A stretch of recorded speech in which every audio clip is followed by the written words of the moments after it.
توجه به دقت مخلصان، دوستداران و هواداران فوتبال رسانیده می شود.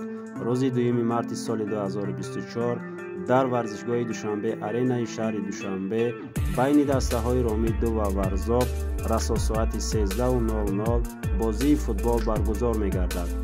از همه هواداران فوتبال احترامانه خواهش کرده می شود که در ورزشگاه در بر فوتبال بازان باشند. مخلصان با ننگ و آری رامید، در این روز فوتبال بازان ما را تنها نگذارید، چون سپر در برشان باشید.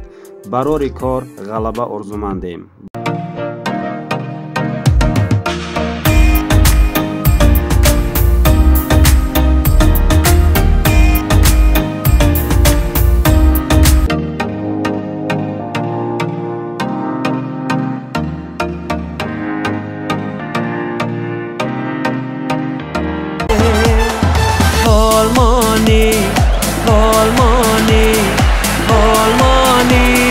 رامید بخش آلمانی